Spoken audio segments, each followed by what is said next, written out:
Hello everyone, I'm Pastor Tamaka, Apostolic Believers of Christ International, is YouTube channel.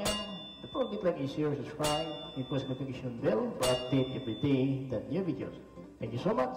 God bless us all.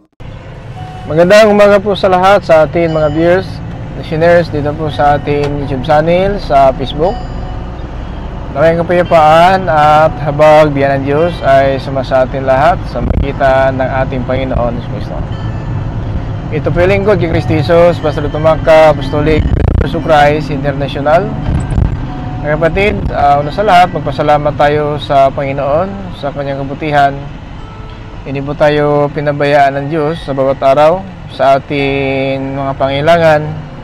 Sa bawat araw, napakabuti po ng Diyos sa atin. Sana po, huwag kayo magsawa sa ating paraan, sa ating channel. Ito mga kapatid, ang ating mga video na ating ginagawa. So, sana magustuhan po ninyo. Like, share lang po tayo. Then, subscribe. Then, po sa atin ang notification bell para updated po tayo sa bawat araw sa mga palibagong video, live streaming natin tungkol po ng salita ng Diyos.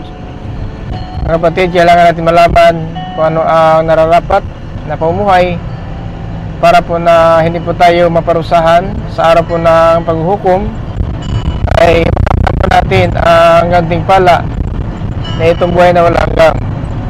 Kaya tayo mawala ng pag-asa kahit naman na hindi tayo sakdal o magkamali man tayo sa ating pamumuhay dito sa limutan.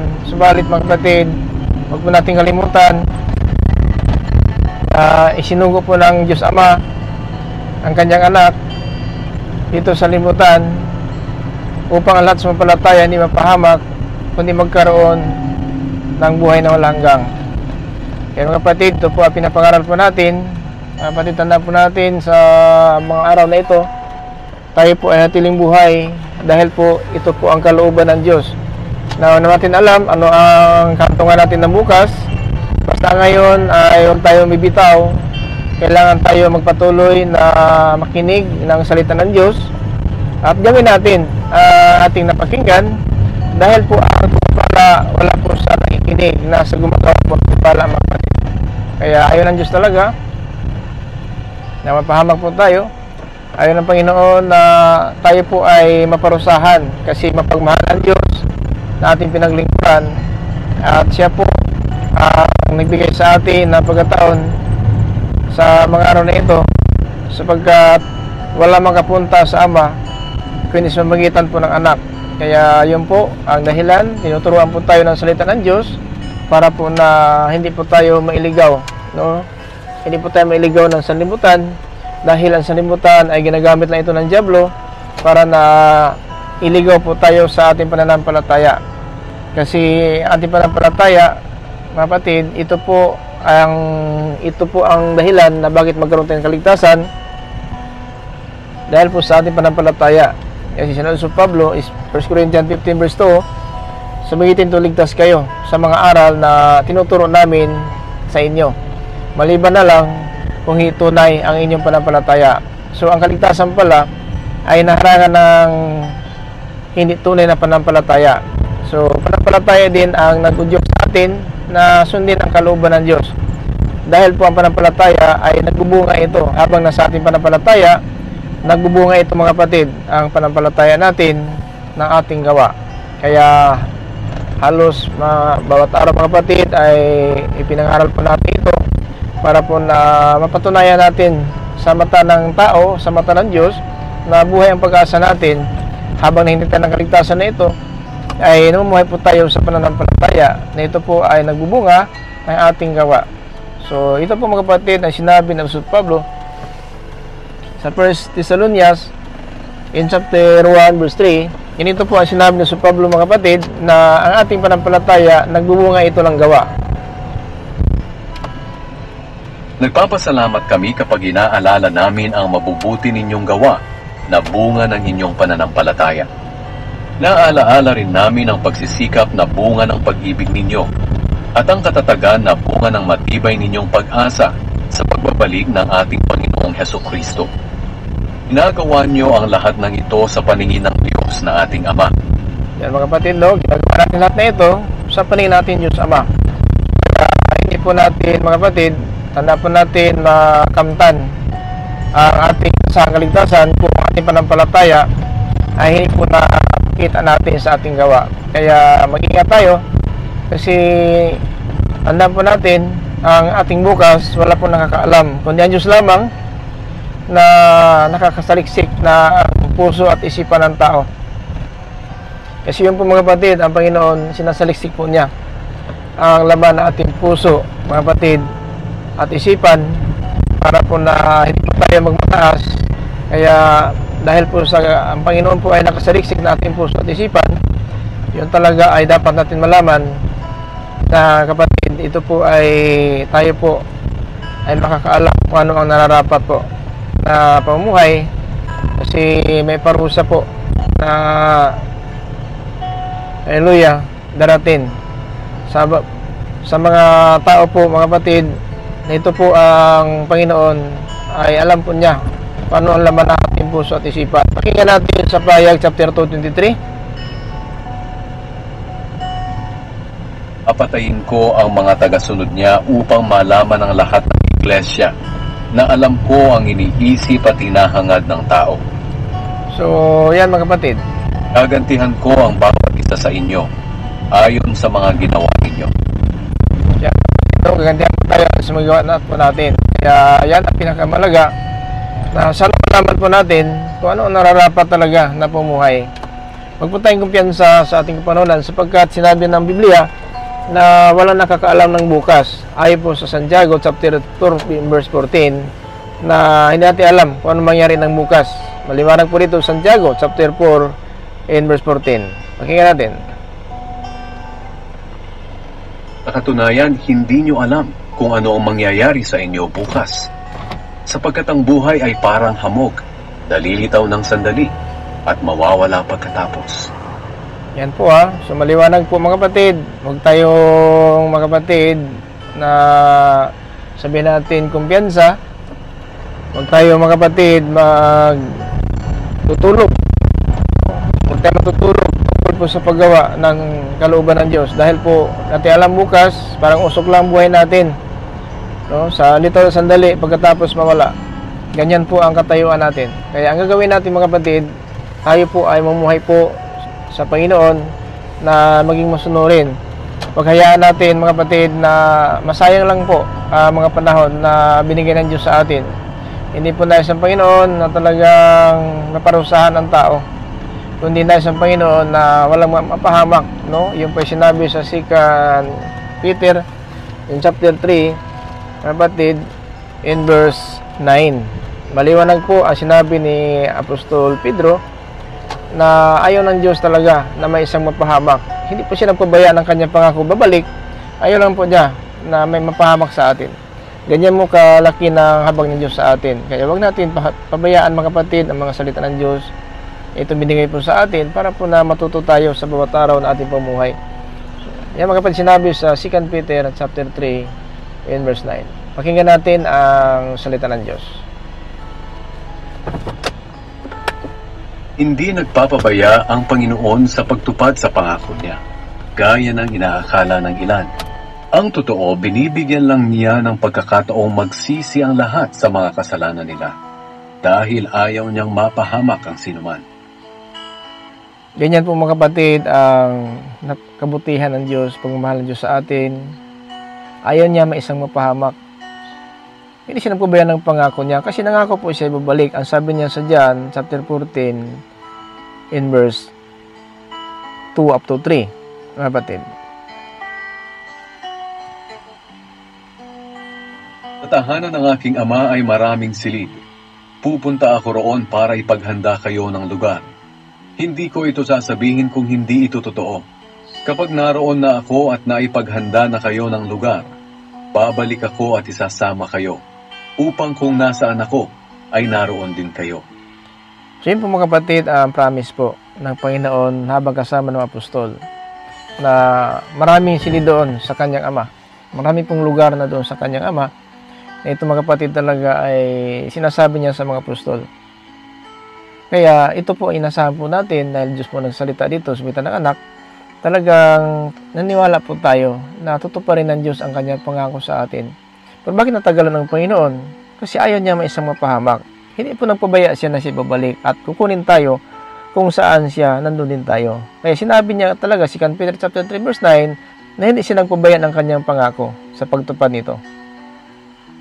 Hindi nagpapabaya ang Panginoon sa pagtupad sa pangako niya, gaya ng inaakala ng ilan.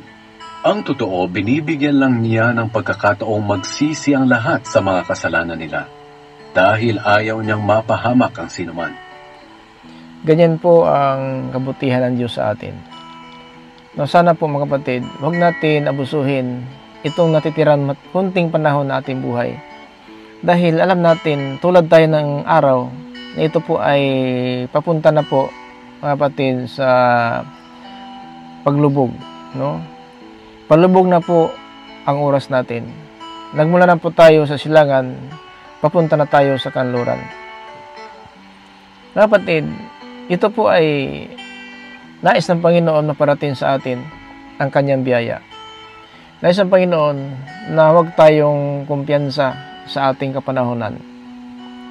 Maraming man tayong hinahangad sa buhay, hindi naman masamang mangarap.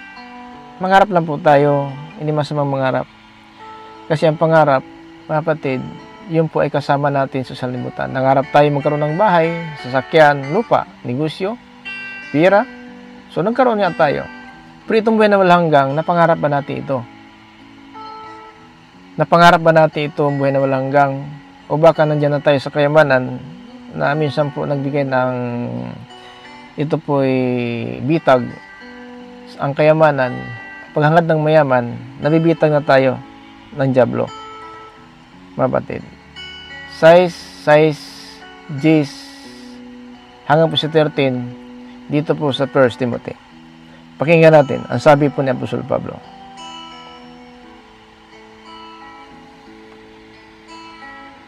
Kung sa bagay, daig pa ng taong namumuhay ng banal at kontento na sa kalagayan ang mayaman. So, yan mga kapatid, kung sa bagay, daig pa ng taong namuhay ng banal at kontento sa kalagayan ang kayamanan.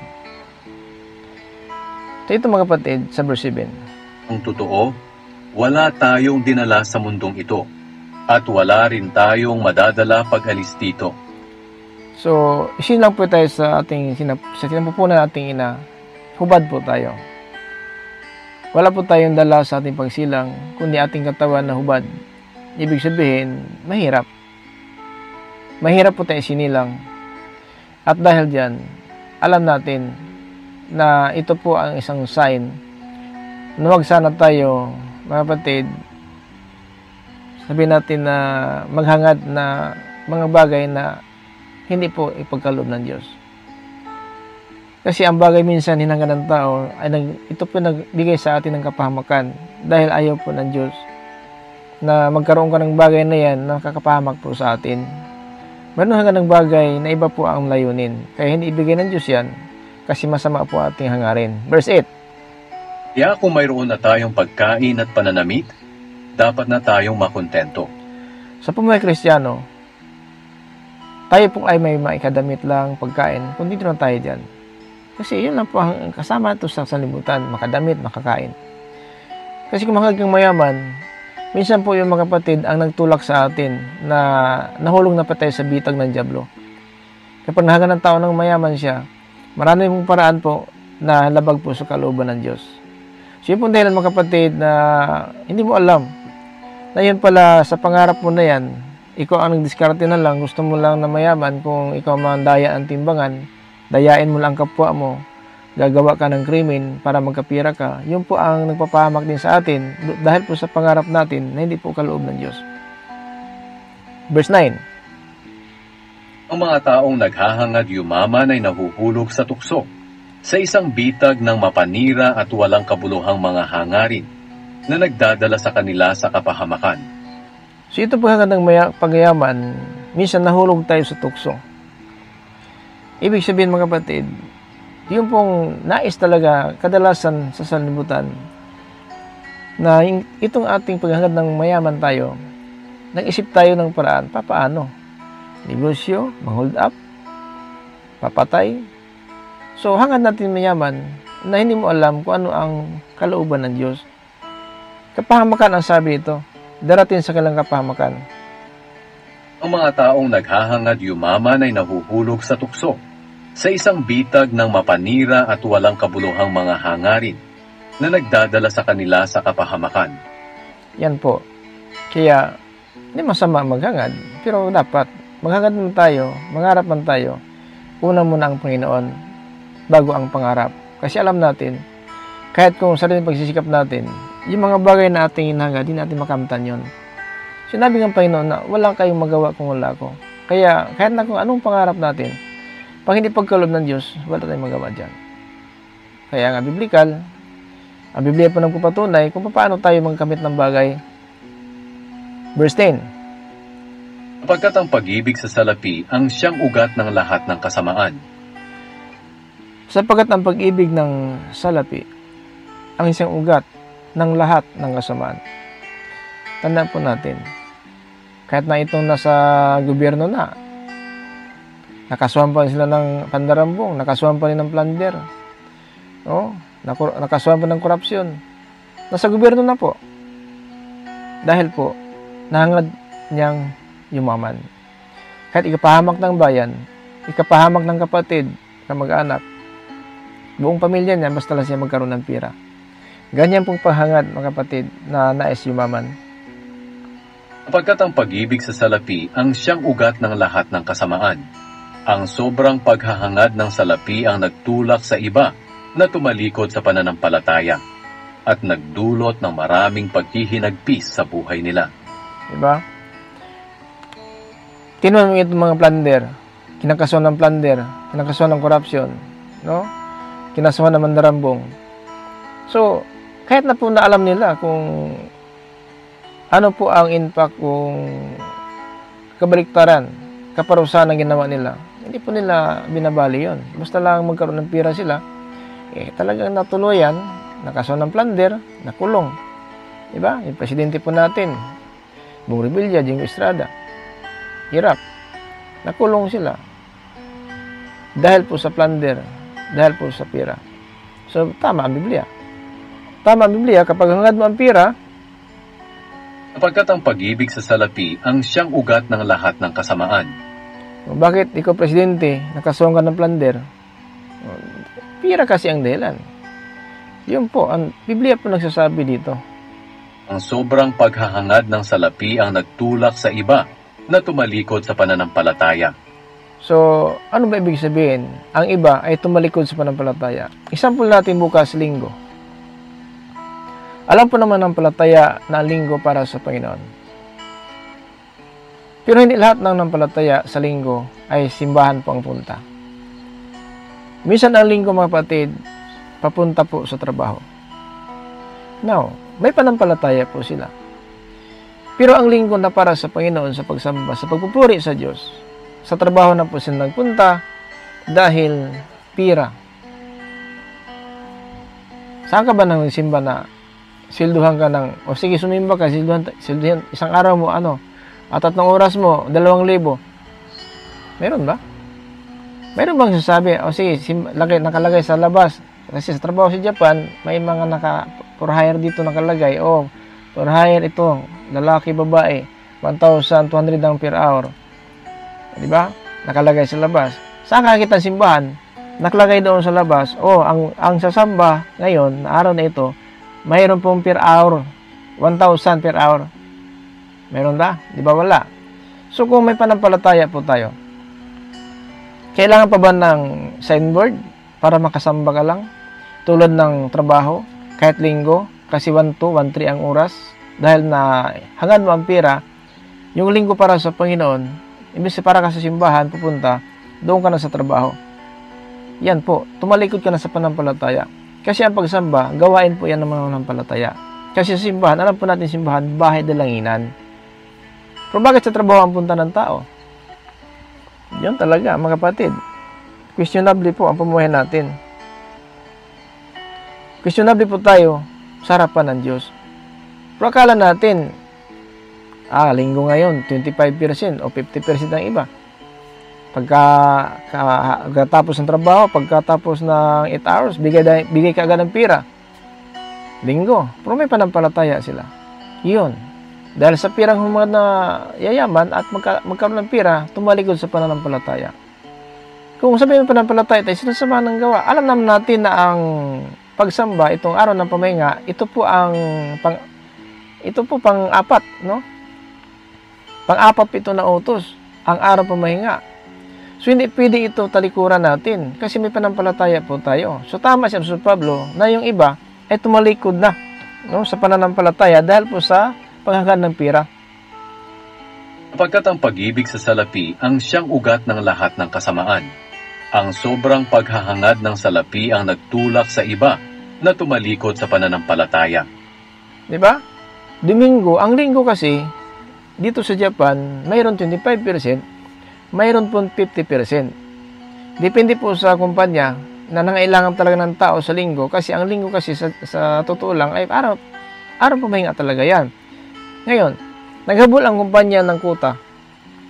Kailangan ang linggo may lalabas na production para bukas na i-deliver po sa iba't ibang kumpanya. So, Sabado pa lang, nag-ikot na po ang leader, nag-ikot na po ang manager o leader sa kumpanya. Sino magtatrabaho bukas? Linggo. Siyempre, ito po 50%. Di ba? Siyempre, kahit Christian talaga, kung pira ang hangad mo, kahit Christian ka, kung pira ang hangad mo, talagang sang-ayon ka, ako po, puro Christian, may panampalataya. So, yun po ang ibig sabihin, dahil sa pira, ay tumalikod sa pananampalataya. Huwag gawing rason. Mapagmahal ang Diyos, Pastor? Mahabagin ang Diyos, Pastor? Oo. Totoo yun.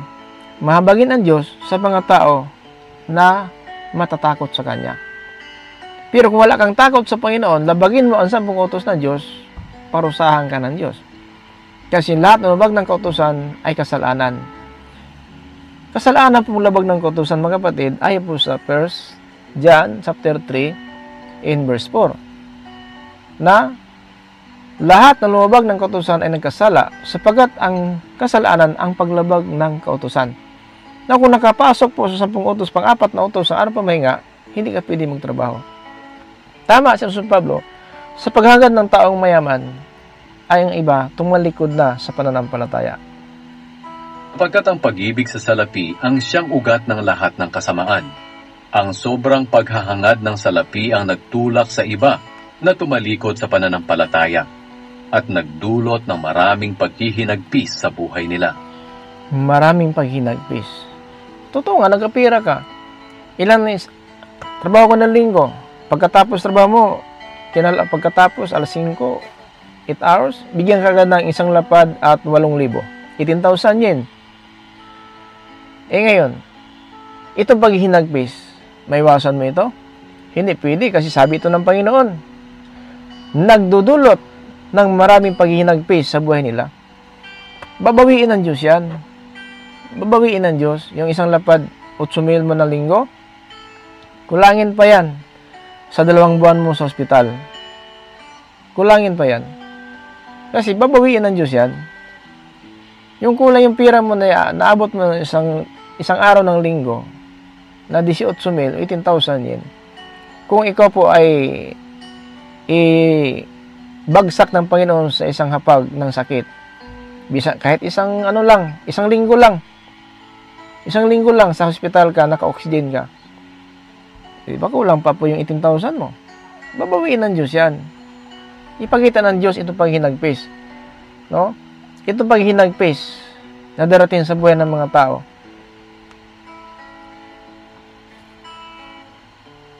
Ang sobrang paghangad ng salapi ang nagtulak sa iba na tumalikod sa pananampalataya at nagdulot ng maraming paghihinagpis sa buhay nila. Sinabi ko na nga, kung ang linggo na para sa pagsamba magtrabaho ka, tandaan mo,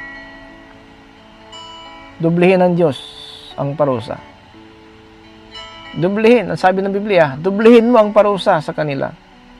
So, kailangan natin malaman kumusta ang pamumuhay natin. Mga kapatid, ito po ay pangpagising lang po sa atin bilang Kristiyano. Bukas linggo. Ikaw na ang mag-decide ng sarili mo. Trabaho ka, simbahan. Kung trabaho ka, sumpain ka ng Diyos. Dahil ang silang Biblia, sinusumpa ang hindi gumagalang ng araw ng pamahinga. Pinapatay po yan sa panahon ni Moises. Ngayon, hindi ka pinapatay kasi biyaya nga. Ang ibig sabihin, pinagkalooban ka lang ng pagkataon, magsisi ka na malaman mo ang linggo, hindi sa pagtrabaho. Ito po ay para po sa pagsamba ng Diyos. Pero kung ito po ay gawin mo na sa iyong sarili lang kagustuhan, tandaan po natin, sa panahon ni Moises, pinapatay po. Pinapatay ang nagtatrabaho po ng linggo. 15, 32, 36, sa Números. Pakinggan natin ang panahon ni Moises kapag nagtatrabaho po ang mga angkan Israel ng linggo, kung ano pamahinga, ito po ang sinabi ng Biblia. Numbers 15, 32, 36. Ito po, tingnan natin ang kautusan ng Diyos sa panahon ni Moises, kung talaga bang pwede mo ito salungatin, pwede mo ba ito gawin hanggang sa panahon na ito? Hindi pwede, kasi ito po pang 4 na utos ito sa Biblia. Pakinggan mo natin ang Numbers, kung Numeros, in chapter 15, 32 to 36.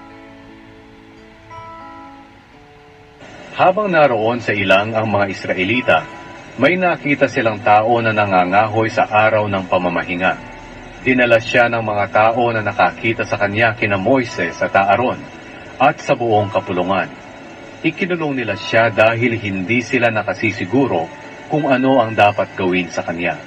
Pagkatapos sinabi ng Panginoon kay Moises, kailangang patayin ang taong iyan.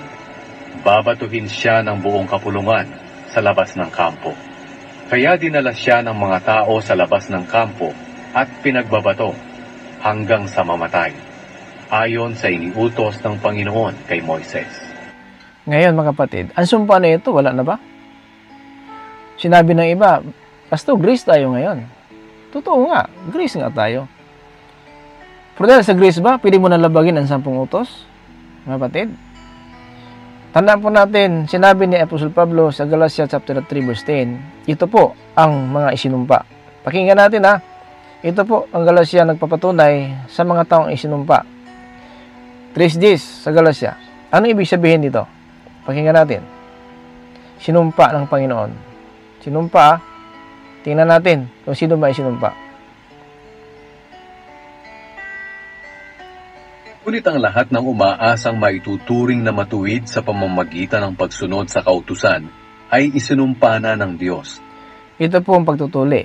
Mayroon pa kadagdag dito, sapagkat Sinasabi sa kasulatan, isinusumpa ang sinumang hindi sumusunod sa lahat ng nasusulat sa aklat ng kautusan.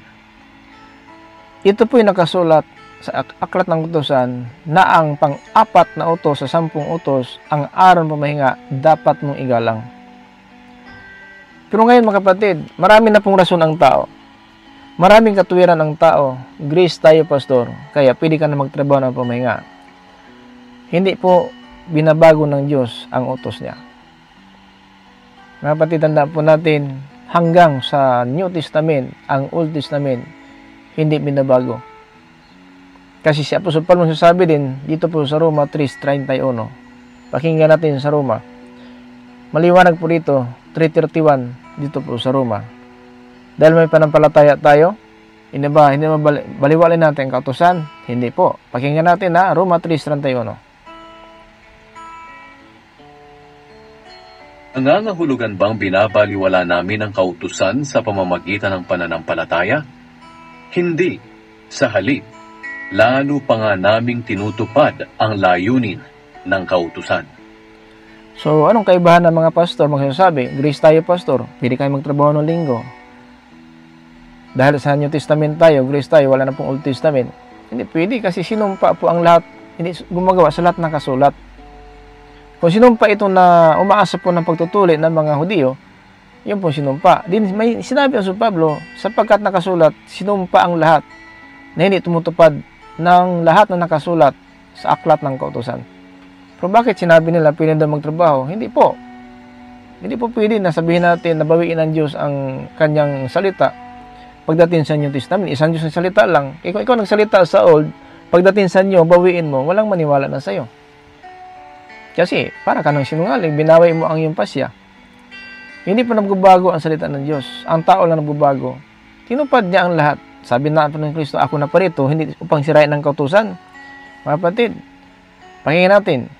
Dito sa Mateo, Kabanata 5, Talata 17, hanga po sa 18. Pakinggan natin ito, ang sinabi po ng Panginoon. Huwag ninyong isipin na naparito ako upang ipawalang saysayang kautusan ni Moises at ang isinulat ng mga propeta. Naparito ako upang tuparin ang mga ito. So, wala makapagsabi na dahil yung testament tayo, mabaliwala ang kautusan. Dito pala mo ng Kristo, pinatunayan na po niya. Ngayon, sinasabi natin, time of Christ na tayo, Pastor, na si Kristo po nagsalita dito. Kasi maraming sabi, Pastor, time of Christ tayo ngayon. Pino magtrabaho ng linggo siguro. Na ito si Kristo nagsalita, nagsinungaling ba siya? Huwag ninyong isipin na naparito ako upang ipawalang saysayang kautusan ni Moises at ang isinulat ng mga propeta. Naparito ako upang tuparin ang mga ito. 18. Sinasabi ko sa inyo ang totoo. Hanggat may langit at may lupa, kahit ang kaliit-liitang bahagi ng kautusan ay hindi mawawala ng kabuluhan hanggat hindi natutupad ang lahat. Kaya, Mga kapatid, napakaliwanag ng salita ng Diyos. Hanggat may langit at lupa. Ngayon, may langit pa at lupa, binabago na ang kautusan. Binabaliwalan ang kautusan. Paano natin matakasan ang parusa ng Diyos?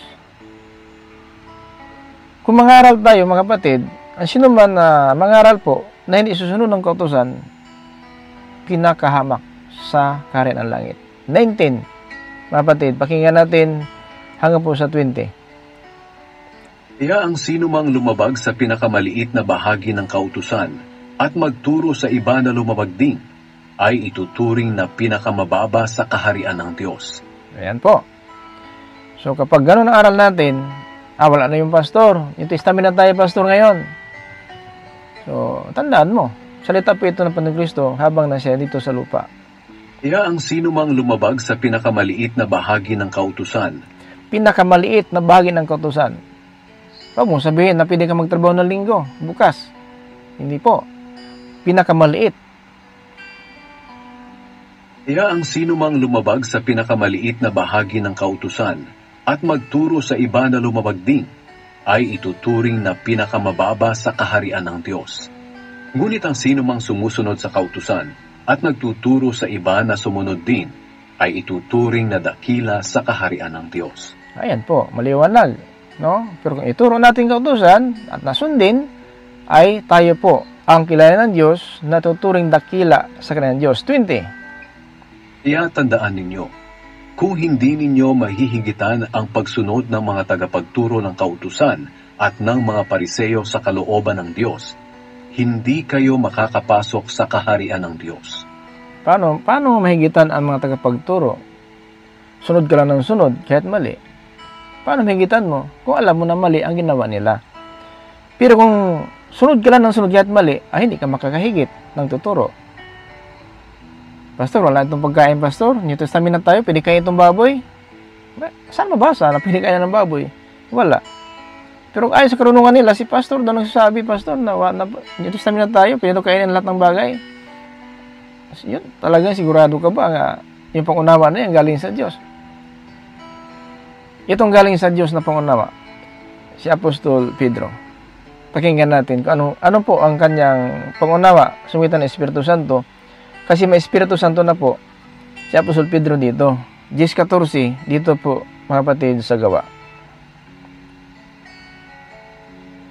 Tumagot si Pedro, Panginoon, hindi ko magagawa iyan, dahil hindi po talaga ako kumakain ng mga hayop na itinuturing na marumi at ipinagbabawal kainin. Muli ba si Apostol Pedro dito sagot sa Panginoon? Hindi po. Kasi hindi alam ni Apostol Pedro kung ano ang pangitain na yon na pinapakita ng Panginoon na bumaba po ang kumot, nandun po ang iba't ibang uri ng hayop. Kaya umayaw si Apostol Pedro kumain Sapagkat may pagkain mga kapatid na selected na po ito sa Old Testament para pagdating sa New Testament, hindi po magkasalungat ang aral. Ang problema ngayon, dahil sa New Testament, yung Old Testament binabaliwala at saka sa New Testament na salita ng tao lang, hindi salita ng Diyos, yun ang kanilang inintindi at si pastor po ang inunawa, hindi po ang Diyos. Si Apostol Pedro dito, sumagot sa Panginoon kasi pinapakita ng Panginoon isang kumot galing sa langit, nakalagay ang mga klase-klaseng hayop. Umaya si Apostol Pedro. Sabi niya, Panginoon, hindi ko magagawa yon, no?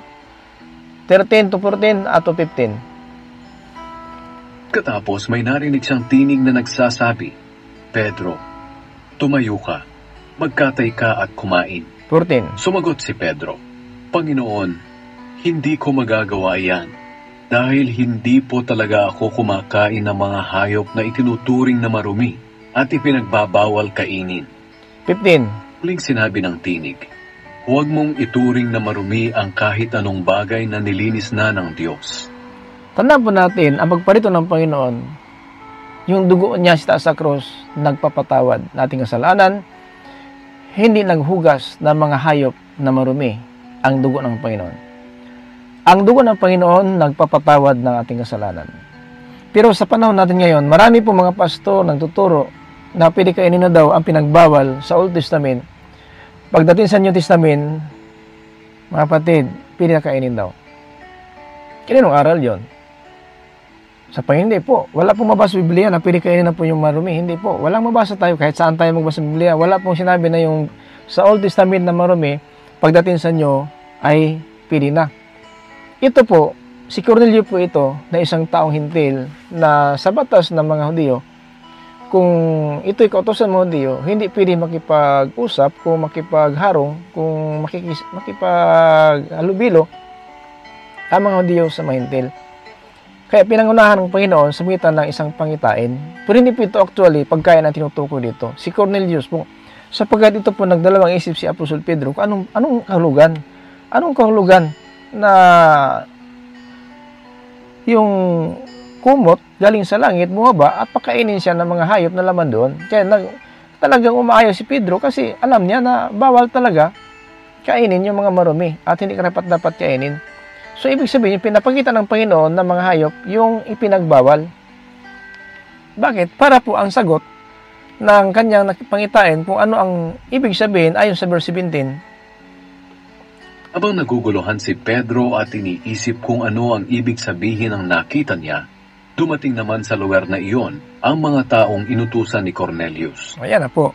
So, pinangunahan ng Panginoon siya, pero nagdalawang isip pa siya anong kahulugan, no? Anong kahulugan? So, inintertin niya ang mga sugo ni Cornelius, mga kapatid, at sinabi ng Espiritu Santo sa kanya, ayon sa verse 19, habang pinag-iisipan ni Pedro kung ano ang ibig sabihin ng kanyang nakita, sinabi ng banal na Espiritu sa kanya, may 3 taong naghahanap sa iyo. Tumayo ka at bumaba.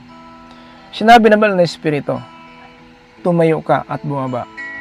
Sapagkat, huwag kang mag-alinlangang sumama sa kanila, dahil ako ang nag-utos sa kanila.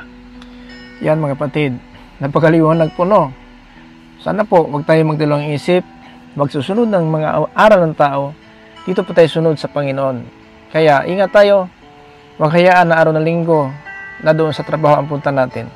Kung may panampalataya po tayo, ang linggo para sa Panginoon. Hindi po para sa iyo.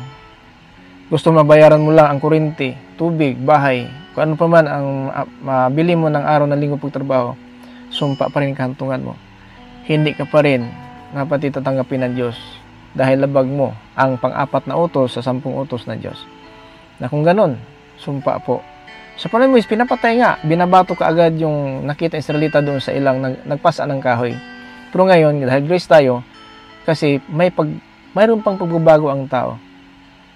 Pero sa Moises, papatayin ka kaagad. Pero sa panahon ng Kristo, grace nga ito sapagkat pagpapala, ibig sabihin, habag. Biski patayin ka, bubuhayin ka pa. Pero ang impyerno nakahanda na naman para sa mga taong lumabag ng utos ng Diyos. Yan pong kaibahan ng Old and New Testament. Ang parusa ni Moises, patayin ka kaagad. Pero kay Kristo po, impyerno nakahanda, pero may kapatawaran ka pa habang buhay tayo may pag-asa.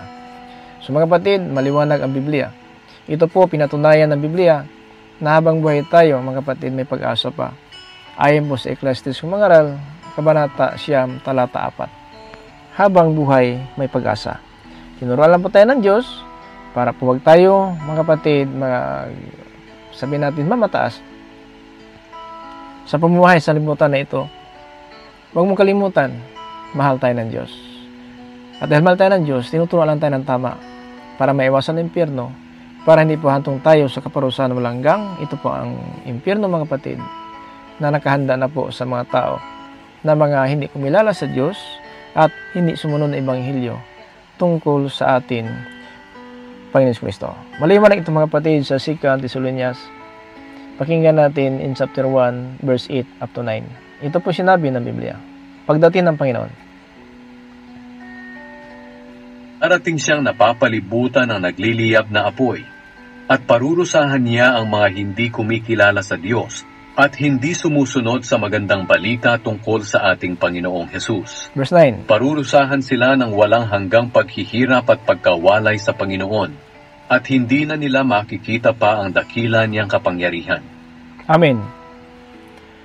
Sana mga kapatid, nakatulong po sa atin ito mga talata, sitas, itong video natin. Hindi pwedeng pataasin itong video natin. Si video lang ito, mga kapatid. At sana po, huwag tayo magdalawang isip. Lumapit sa Panginoon ng araw ng linggo para sa Panginoon. Irespeto na po natin yan sapagkat binabanal ng Diyos ang araw na yan para sa Kanya.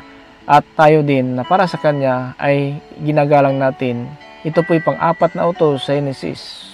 Mga kapatid, tandaan po natin, bakit po naparusahan ang salimutan sa paglabag po ni Adan si Eva. Tandaan po natin yan, na pinagbawal po ang kahoy na yun na puno na kainin ng bunga. Pero kinain na po ni Adan si Eva ang bunga ng kahoy na yan, patay tayo ngayon.